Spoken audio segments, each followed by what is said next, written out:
the Palestinians? ¿Quiénes son los palestinos? Con todo lo que está pasando hoy en día, esa es una pregunta muy importante. Una pregunta que la Biblia efectivamente aborda.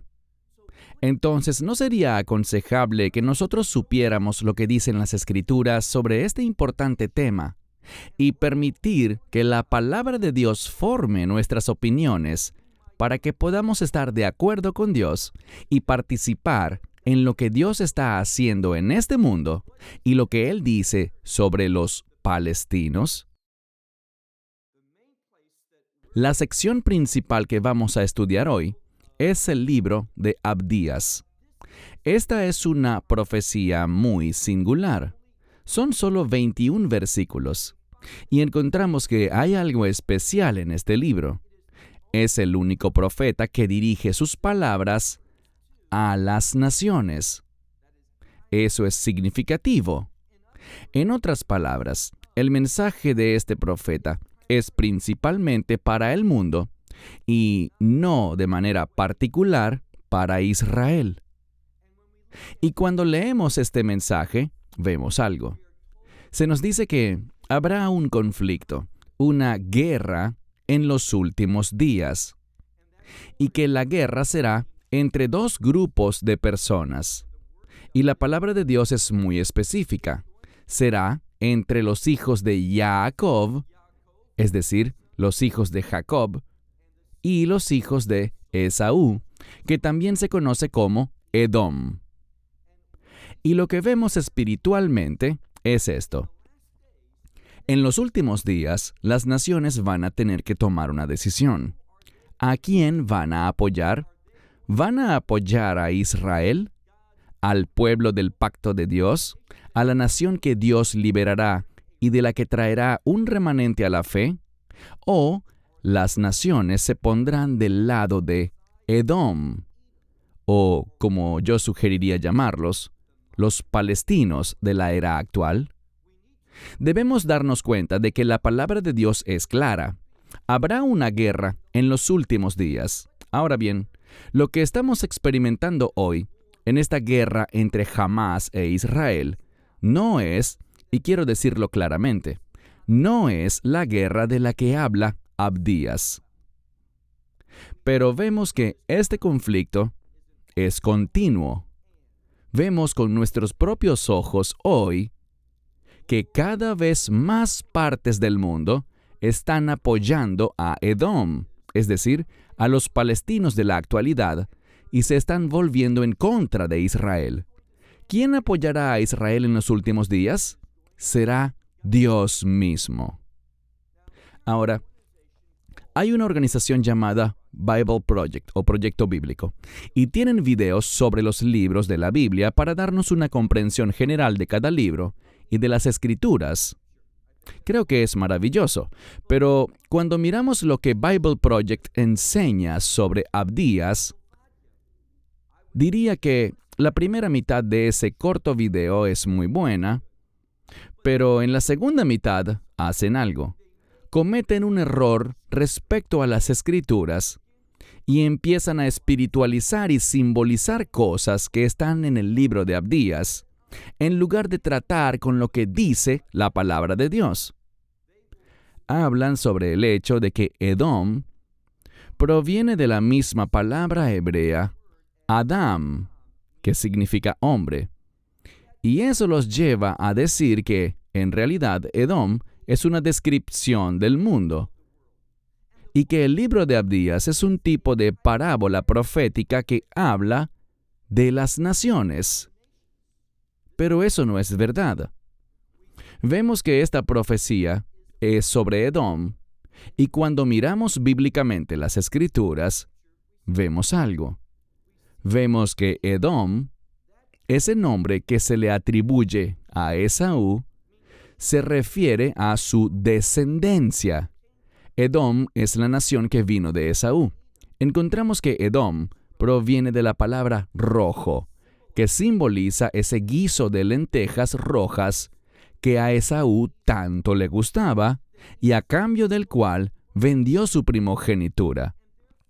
Por tanto, es bíblicamente incorrecto asociar el nombre de Edom con una parábola para las naciones. Más bien, el término Edom habla de un grupo de personas que se oponen a los propósitos de Dios.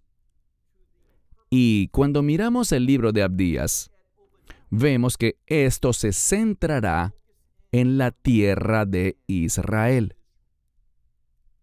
Edom se refiere a aquellas personas que vienen de una tierra llamada Edom, y el monte principal de esa región es el monte Seir.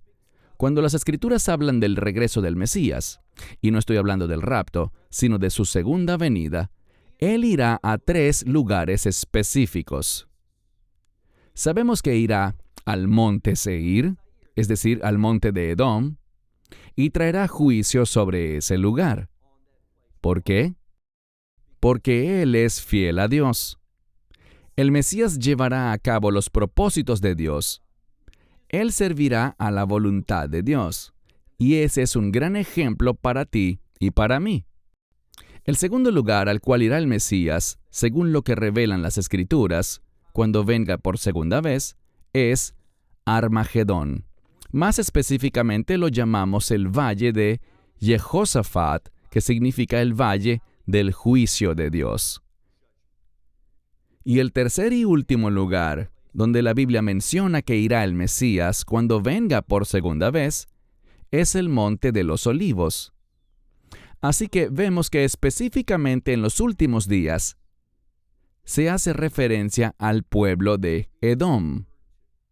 Y aquí está el mensaje de la profecía de Abdías.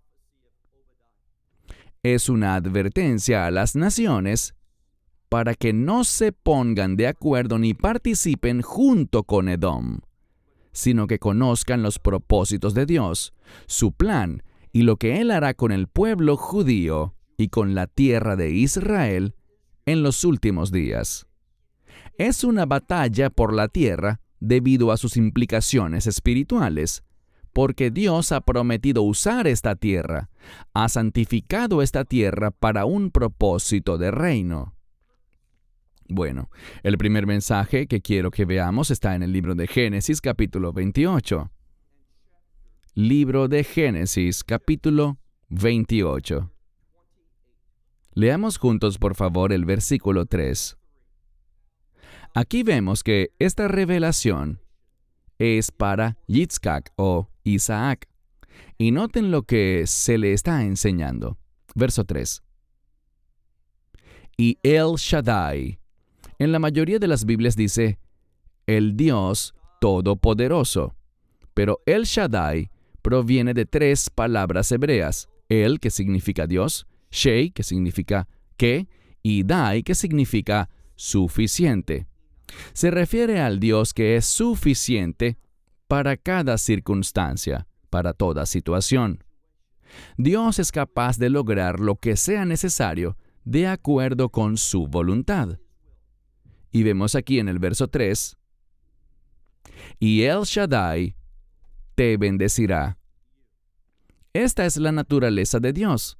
Dios quiere bendecir, y sus bendiciones siempre están conectadas con su voluntad. El Shaddai te bendecirá, y serás fecundo, y te multiplicarás. Y aquí está la clave.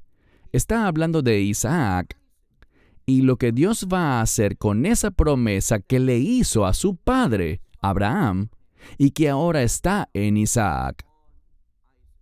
Él dice, y llegarás a ser una congregación, presten atención a esa palabra, es una palabra que se relaciona con personas que se reúnen para adorar.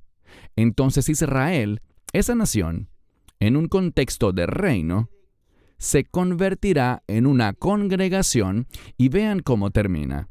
Una congregación de pueblos en plural. ¿Y por qué? No debería sorprendernos si conocemos el pacto abrahámico. El deseo de Dios es bendecir a todas las familias de la tierra. Dios no hace acepción de personas. Él los ama a todos, pero podemos alejarnos de su amor. Podemos tomar decisiones que no nos permiten ser bendecidos, sino más bien experimentar el juicio, la ira y la maldición de Dios. Veamos ahora el verso 4. Así que vemos que el deseo de Dios es bendecir. Quiere hacer de los hijos de Isaac una nación multiplicada, una nación fructífera, y traer a otros pueblos a esta familia. ¿Y cuál es la clave para esto? Mira el verso 4. Dice, y Él te dará, es decir, a Isaac, Él te dará la bendición de Abraham y a tu descendencia. ¿A la descendencia de quién? A la descendencia de Jacob, y no a la de Esaú. A tu descendencia que está contigo, pues poseerás la tierra en la que habitas, y que Dios le ha dado a Abraham, esa tierra prometida. Así que necesitamos ver algo. En este deseo de Dios de bendecir a las naciones, de traer a pueblos en plural a su familia del pacto, vemos que Israel es fundamental, tanto la tierra como lo que podríamos llamar el pueblo judío. Cuando estudiamos la palabra de Dios, lo que encontramos es esto. Encontramos que esa bendición que Dios le dio a Abraham no fue dada a toda la descendencia de Abraham, sino específicamente a Isaac. Y cuando Dios la transfirió desde Isaac, no fue a toda la descendencia de Isaac, sino específicamente a Jacob. Y de Jacob a los hijos de Jacob, que son el pueblo judío. Este es el plan del reino de Dios: usar a Israel, tanto la tierra como al pueblo de Israel, con el fin de establecer un reino, y su propósito es bendecir a todas las familias de la tierra.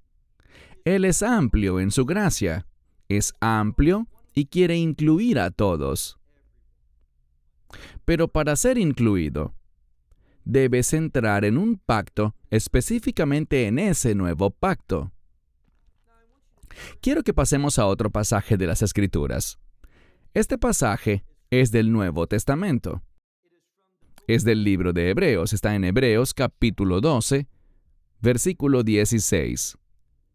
Mi esperanza es esta. Todo el tiempo me encuentro con personas que dicen esto. Bueno, eso es según el Antiguo Testamento, pero yo soy un creyente del Nuevo Testamento. Bueno, no me saldré por la tangente hablando de la continuidad que hay entre el Antiguo y el Nuevo Testamento. Pero veamos lo que dice el Nuevo Testamento sobre Esaú. Verán, muchas veces oigo a personas que enseñan sobre Jacob y Esaú, y por su manera de enseñar, pareciera que Esaú fuera la víctima, y retratan a Jacob como un ladrón, como un mentiroso, como un engañador. Y mi pregunta para ti es esta. ¿Estaría Dios de acuerdo con esa opinión? ¿Qué dice Dios sobre Esaú?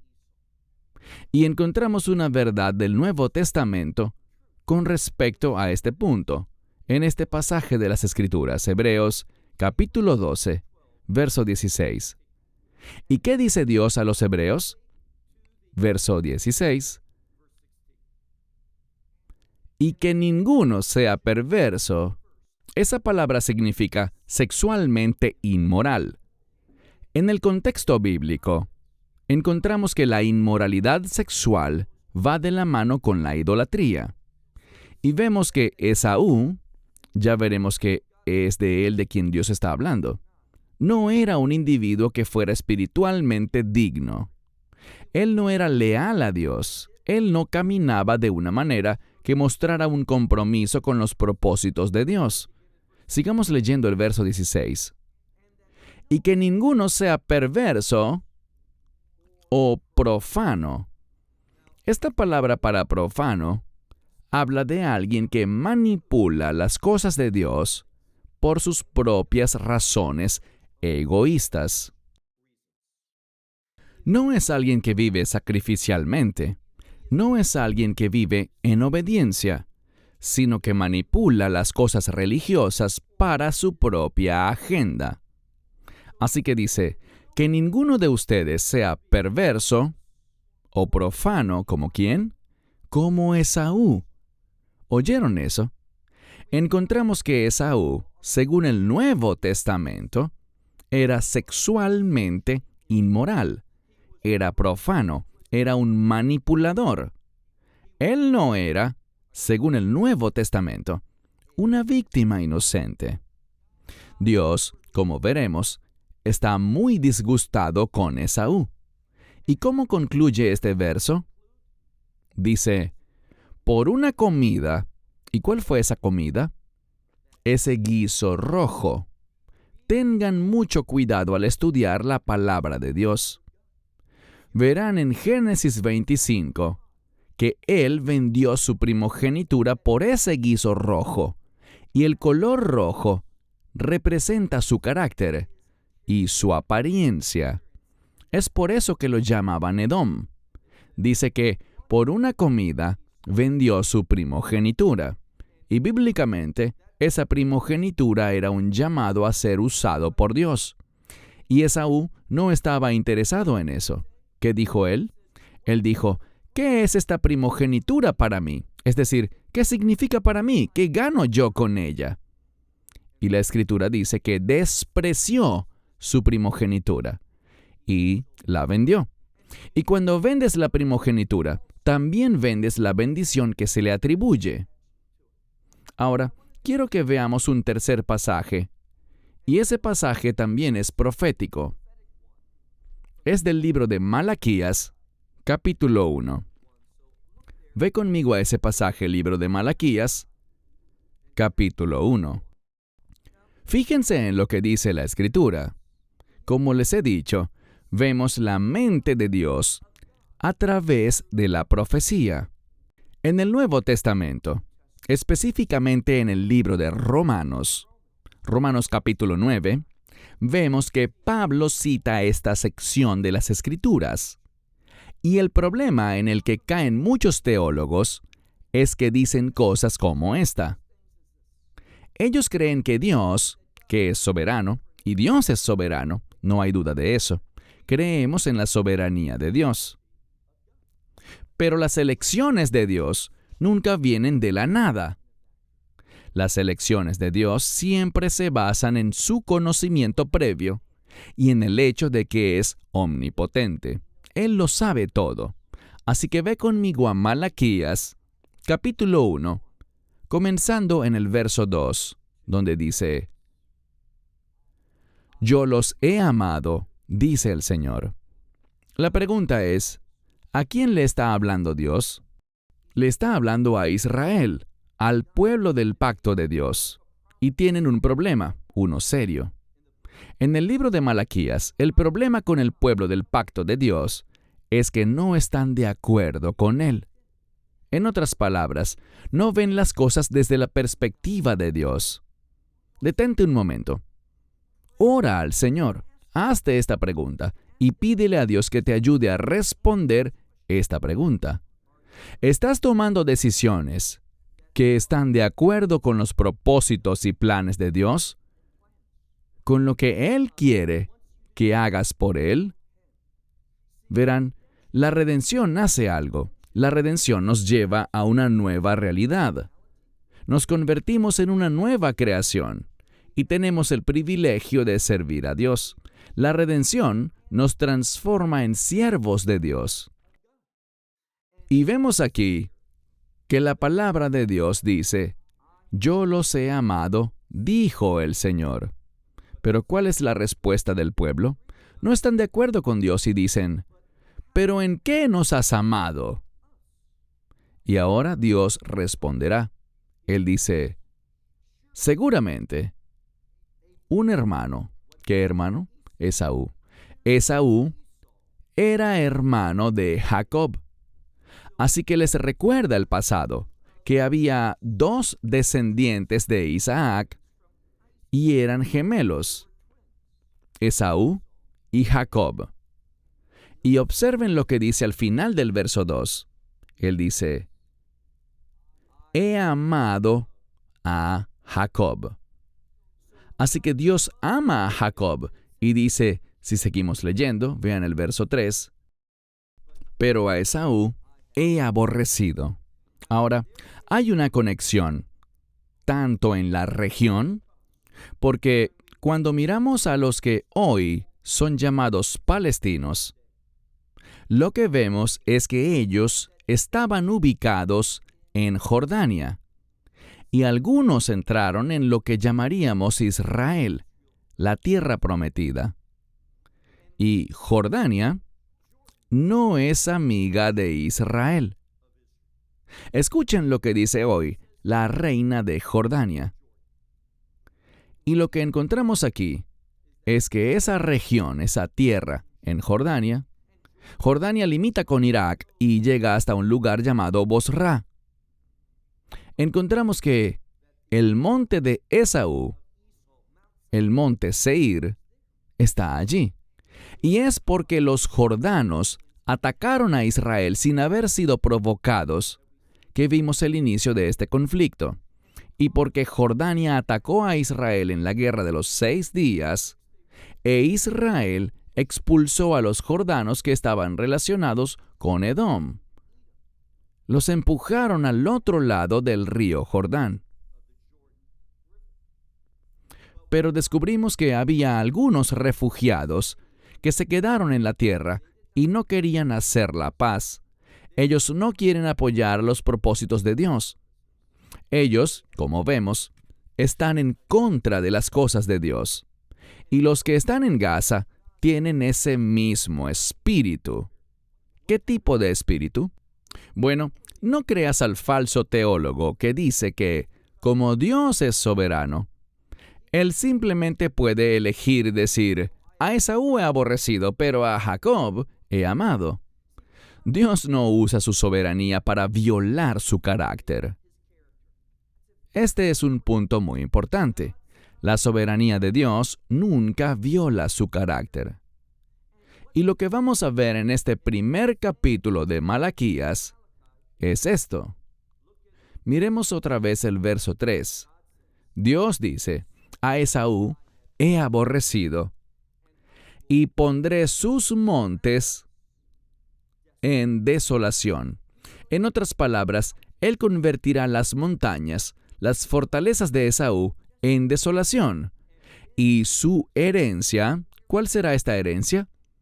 Se convertirá en una herencia para los chacales del desierto. Verso 4. En el verso 4 vemos el espíritu de Esaú. Es un espíritu de rebeldía.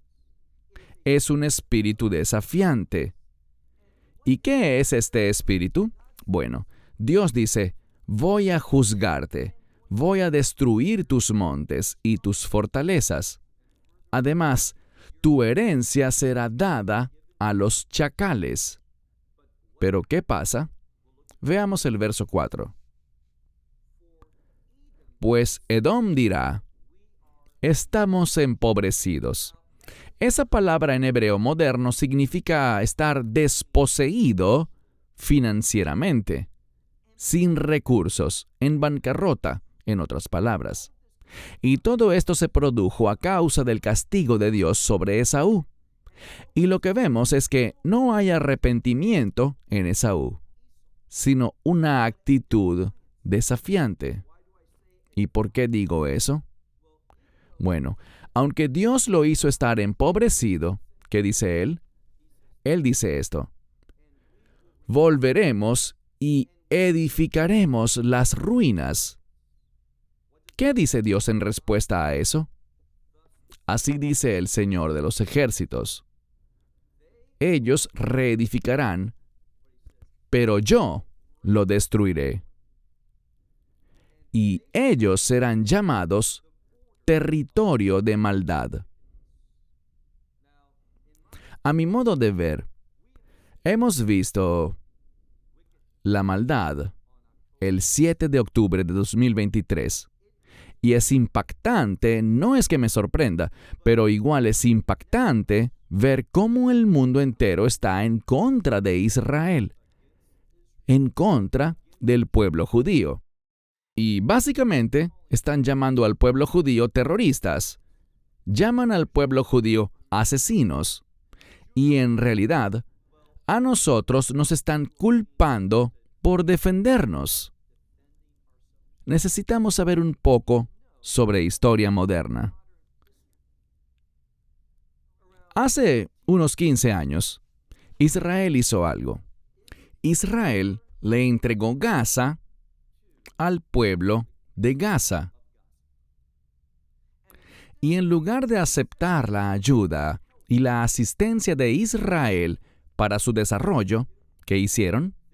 Eligieron no a la autoridad palestina, que no es que sea mucho mejor, sino que eligieron a Hamás, una organización terrorista, para que los gobernara.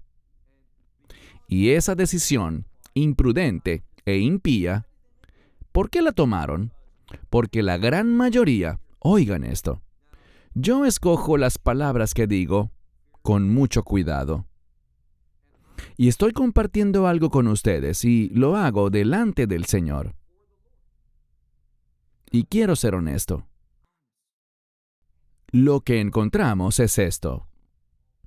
Aunque hay algunas personas bien intencionadas y agradables en Gaza, la gran mayoría de ellos están comprometidos a destruir al pueblo judío. No quieren que exista la nación de Israel. Y vemos que Israel se retiró. ¿Y qué hicieron? En lugar de querer desarrollar este lugar y utilizar las relaciones que Israel quería darles para el desarrollo, para hoteles, turismo y cosas así, decidieron utilizar todos los recursos que les dieran con el fin de construir un arsenal de armas con un solo objetivo: destruir a Israel. Eso no es un simple odio y antisemitismo. Necesitamos ver el componente espiritual que el mundo está ignorando, y es que ellos, como Esaú, su padre, están en contra de los propósitos de Dios.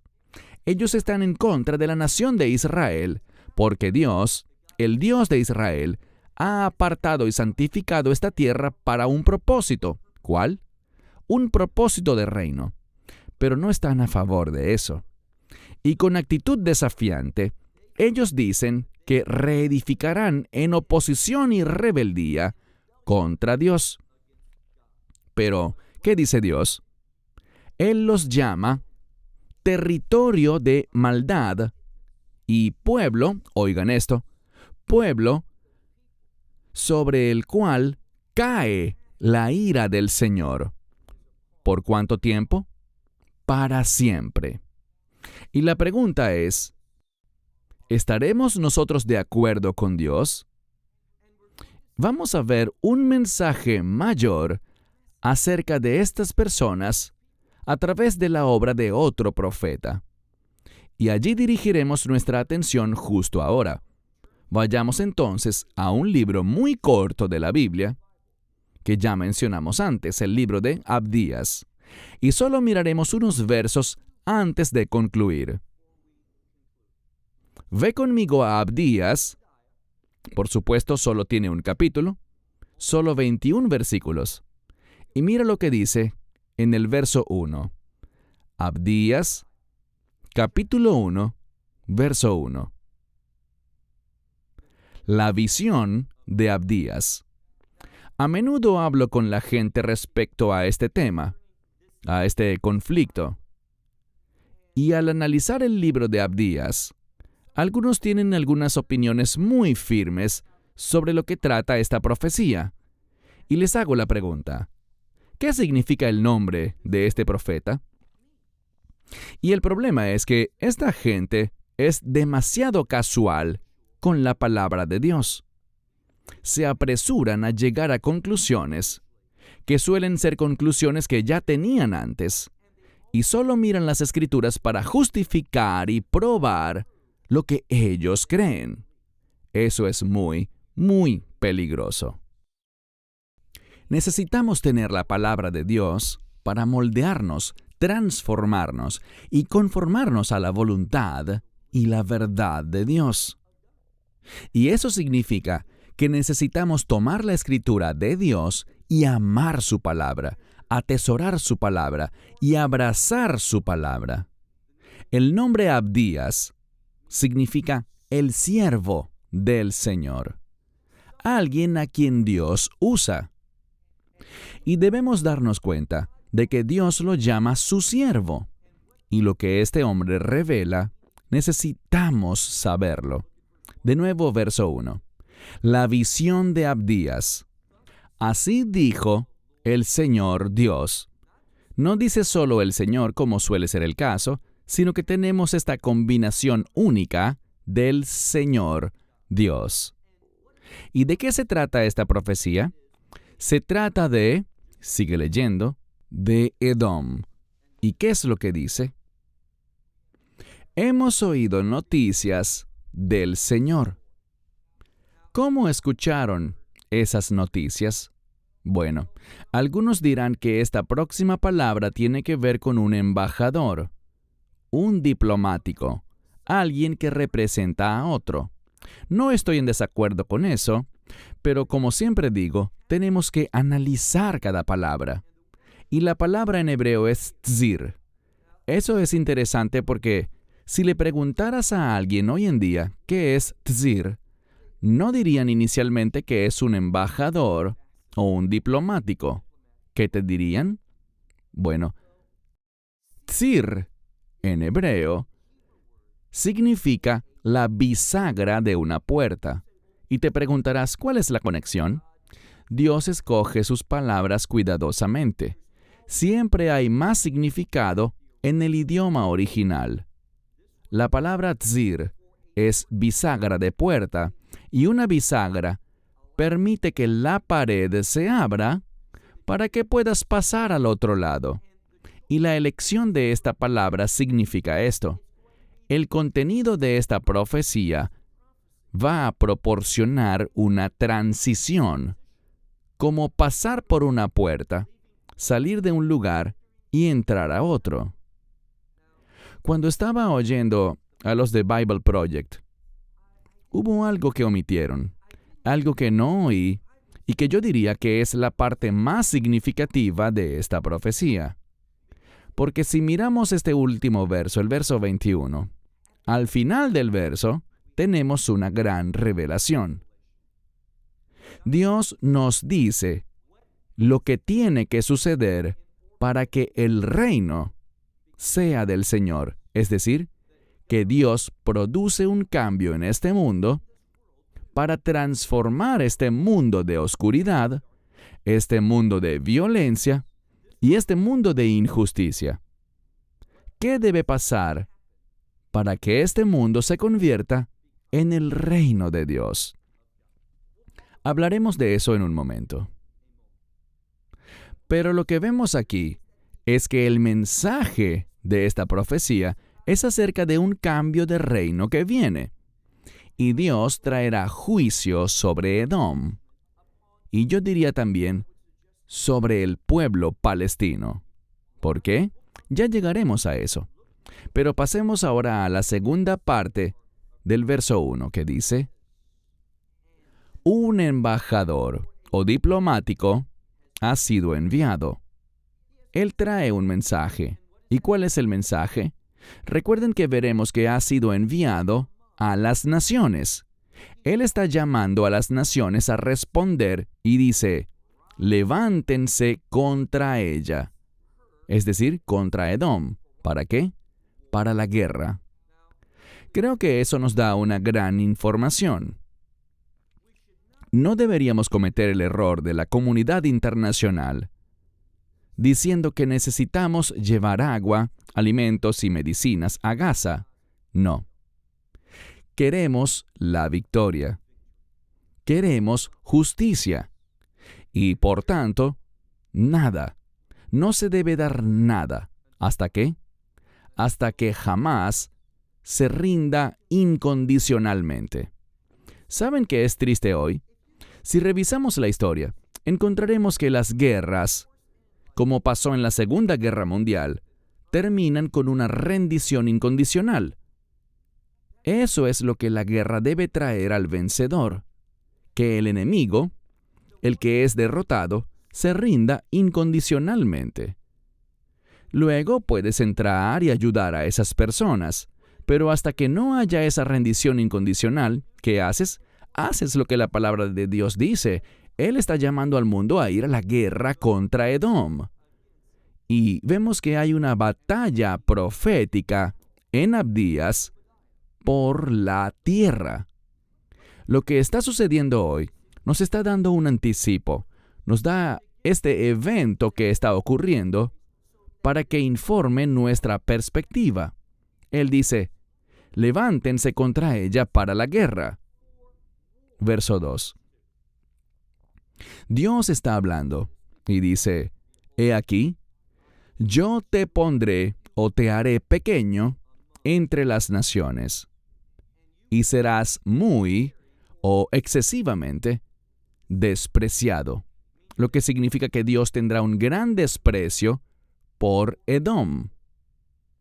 ¿Y cuál es el problema de Edom? Bueno, mira el verso 3. En muchas Biblias en inglés dice, por el orgullo de tu corazón. Bueno, la palabra hebrea para orgullo es gava, y aquí no está esa palabra.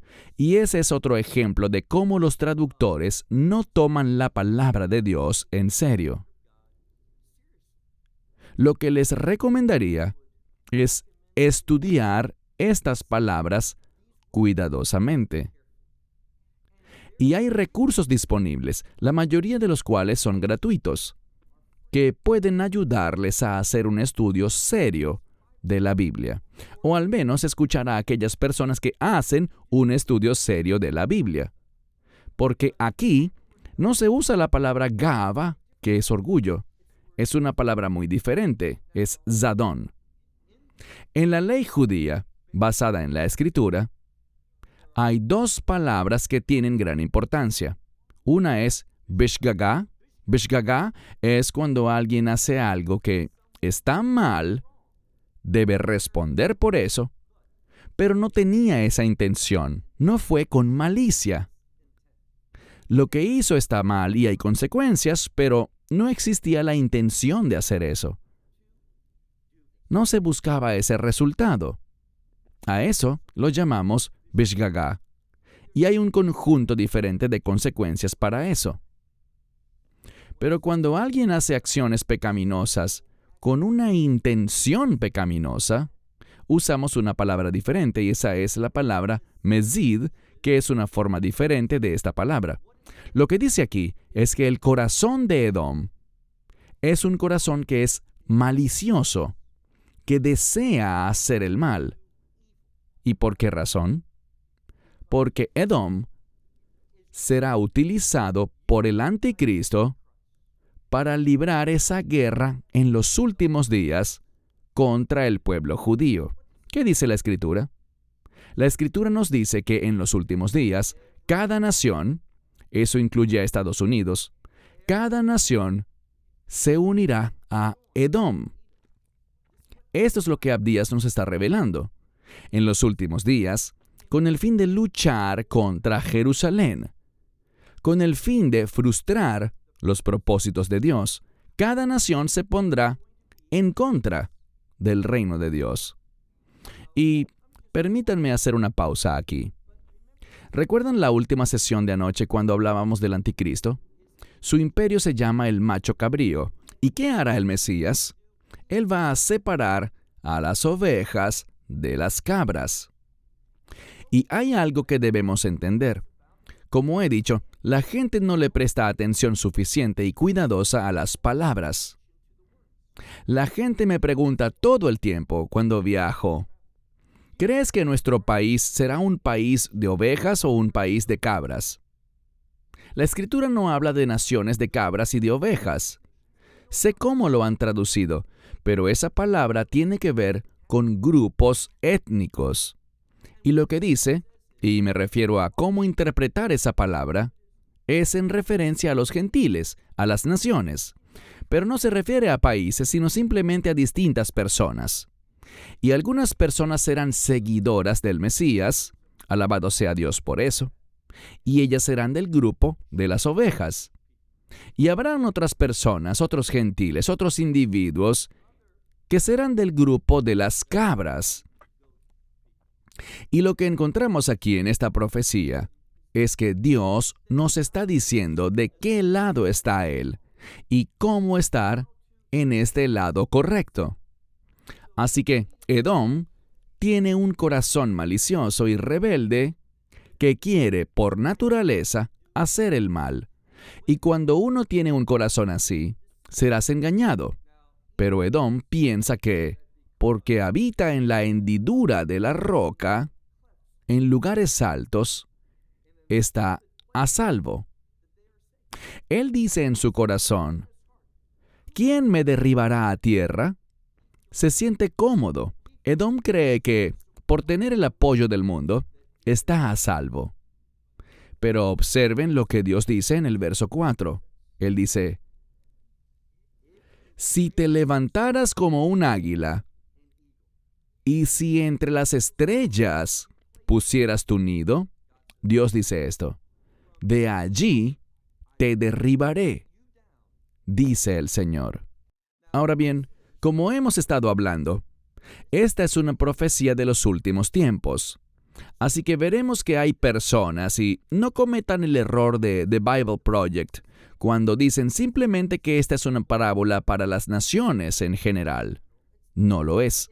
Se trata de un grupo de personas, Edom, los descendientes de Esaú, que tienen el carácter de Esaú. Y lo que Dios dice aquí es muy informativo. Pasemos a otro verso. Leamos el verso 10.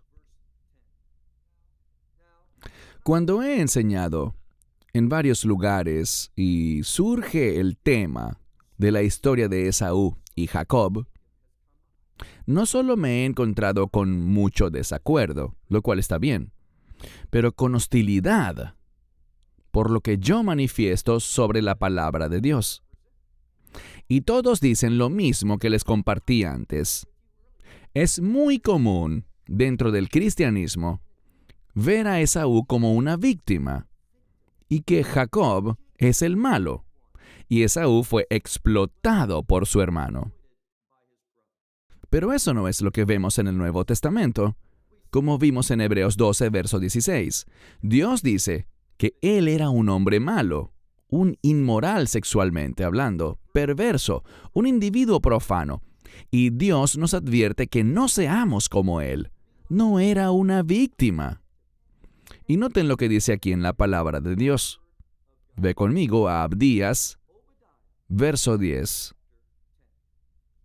Abdías, hay un solo capítulo, recuerden, versículo 10. Leámoslo con cuidado. Permítanme leerlo primero en hebreo, solo unas pocas palabras. Me, jamás, ajeja. La palabra jamás es una palabra que significa violencia. Violencia que le trae placer al que la comete. En otras palabras, jamás, en idioma hebreo. Y esto no significa que así sea como los árabes lo interpretan. Pero jamás en hebreo es una palabra que se refiere a la violencia por el simple gusto de hacer violencia, porque se disfruta y se obtiene placer y gratificación al ver a otro sufrir. Si escuchan algunos de los testimonios de los terroristas que Israel ha capturado y han sido interrogados, verán que se suponía que debían secuestrar a la mayor cantidad de gente posible, pero tenían la oportunidad de torturar, matar, y no detallaré las atrocidades ni hablaré de lo horribles que fueron. Pero ellos deseaban matar y hacer estas cosas, más que llevarse a esa gente a Gaza como rehenes. ¿Por qué? Porque son adictos al dolor de otros. Y esto es lo que dice la Escritura. Pero vean, necesitamos tener las Escrituras para formar nuestra opinión, para formular nuestra perspectiva. ¿Qué dice él? Este es Dios hablando, no el hombre. Dios dice, por la violencia contra tu hermano Jacob, es decir, la violencia de lo que tú le hiciste a él, te cubrirá la vergüenza. ¿Y qué más? Y tú, es decir, Esaú, por la violencia que le hiciste a Jacob, estarás cubierto de vergüenza para siempre, y serás cortado de Dios, de sus bendiciones y de su familia para siempre. ¿De qué está hablando aquí? Bueno, nos está dando otro ejemplo. Y ese ejemplo tiene que ver con el cautiverio babilónico, cuando había unas personas de Judá que huían de los babilonios.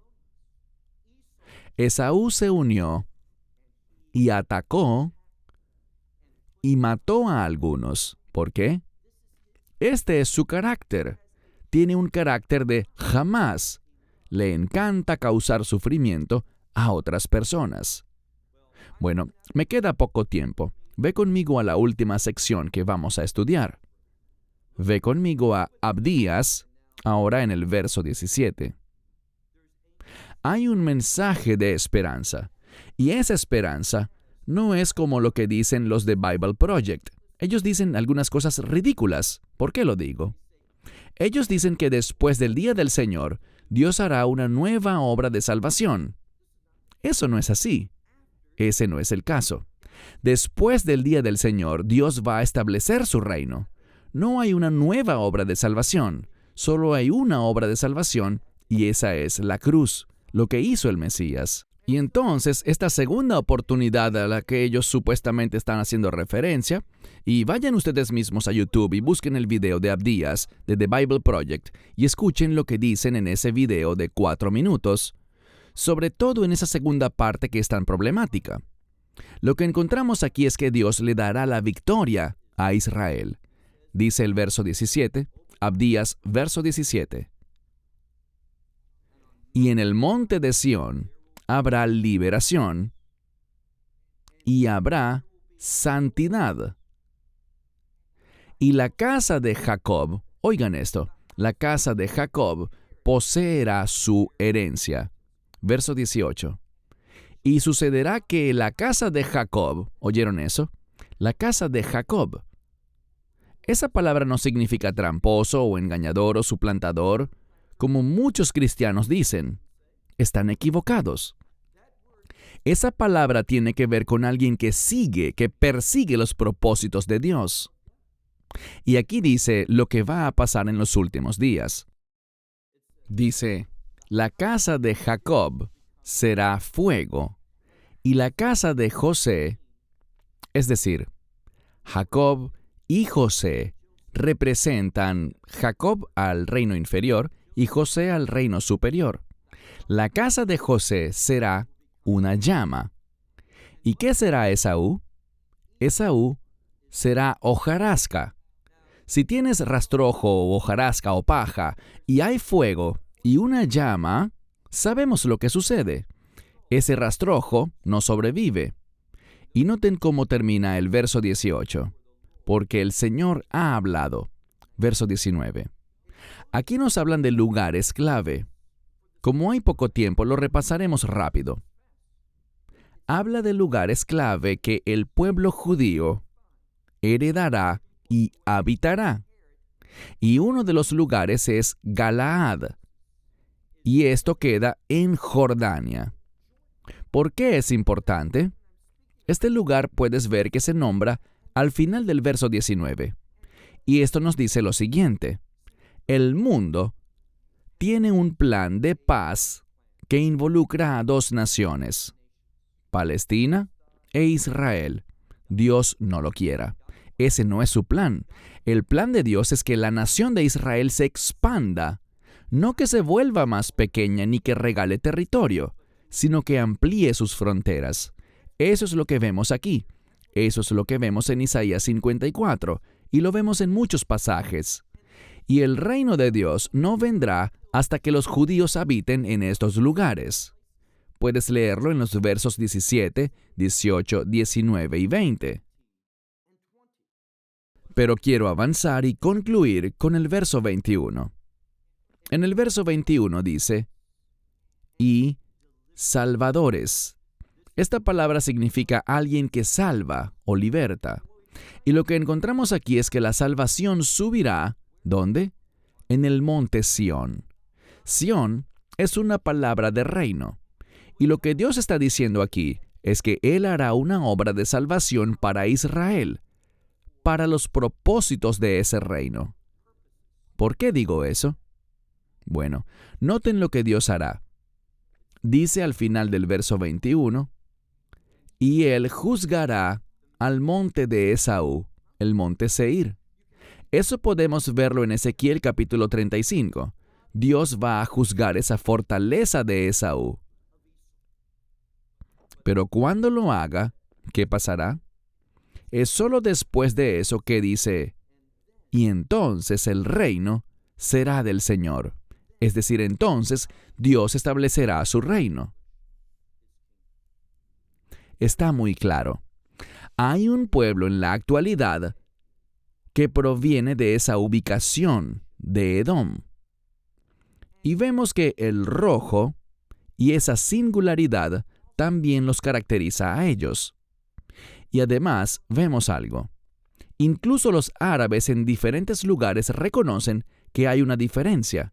Ellos no son de Ismael, ellos son de Esaú. Y Dios tiene muy claro cuál es su perspectiva para estas personas. Y tú, si vas a ser obediente, si vas a ser guiado e influenciado por las Escrituras, no pongas la gracia en un lugar equivocado. La gracia obra en la vida de una persona para que la voluntad de Dios se produzca. La gracia en un creyente produce justicia. Y necesitamos ver la voluntad de Dios para aquellos que quieren tomar la tierra que Él, el Dios soberano, ha dado a Israel para un propósito de reino. Para esos que actúan en contra de eso, Dios no tiene gracia, Dios no tiene misericordia, Dios tiene una cosa para ellos y es ira eterna y condena. Antes de concluir, permítanme decirles que yo espero que haya numerosos palestinos que lleguen a la fe en la verdad, que acepten el Evangelio, y si es así, tendrán una perspectiva muy diferente a la que tiene Hamás y la gran mayoría de los palestinos. Ellos les enseñan a sus hijos a odiar a los judíos. Ellos enseñan a sus niños que es un acto maravilloso derramar sangre judía. Esto es lo que está pasando bajo el liderazgo de Hamás. Y esto es lo que está pasando bajo el liderazgo de la autoridad palestina también. Quisiera concluir diciendo esto. Cualquiera que tenga la esperanza de que haya una solución de dos naciones o dos estados coexistentes, está en oposición a la voluntad de Dios. Esa persona no está teniendo una perspectiva profética al decir eso. De hecho, está del lado del enemigo. No hay ninguna solución que involucre la creación de un estado rebelde de Palestina. No, la voluntad de Dios es que aquellas personas que se ponen en contra del plan de Dios para Israel y su pueblo, Dios estará totalmente en su contra. Y necesitamos tener esa misma perspectiva. Puede que no sea popular, puede que no sea lo que esperabas escuchar, pero les aseguro que esto es ciertamente lo que la Escritura exige que crea el pueblo de Dios. Y no solo que lo crea, sino que lo implemente en su vida. No somos un pueblo violento, ese es Esaú, pero somos un pueblo que quiere ejecutar la justicia. Y eso es lo que Israel quiere hacer. Hacer justicia por las 1,500 o más personas que han sido asesinadas. Y hay otros que fueron llevados en cautiverio.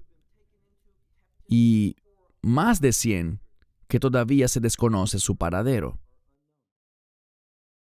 La justicia exige un juicio, no para dar una misericordia inapropiada, sino una condena merecida. Recordemos lo que Dios dice. Dios dice que cuando estás luchando una guerra, hay que cortar los árboles. ¿Por qué? También dice que hay que cegar los pozos. ¿Por qué? Para que no tengan suministros. ¿Por qué razón? Porque solo la desesperación traerá un verdadero arrepentimiento. Esto es lo que dice la palabra de Dios. Cierro con esto y volveremos después con otra sesión que se tratará sobre la doctrina de la inminencia. ¿Es realmente la doctrina de la inminencia del arrebatamiento una perspectiva bíblica? Hasta entonces, que Dios les bendiga. Volveré en una siguiente sesión. Shalom desde Israel. Esperamos que te hayas edificado con el mensaje de hoy y lo compartas con otros. Te invitamos a seguir nuestros estudios cada semana por este canal y por el portal de YouTube de Amarás a Israel. También puedes descargar nuestra aplicación móvil gratuita, Mi Estudio Bíblico.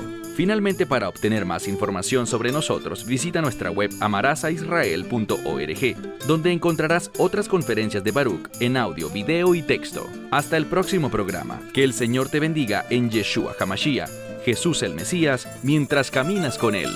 Shalom desde Israel.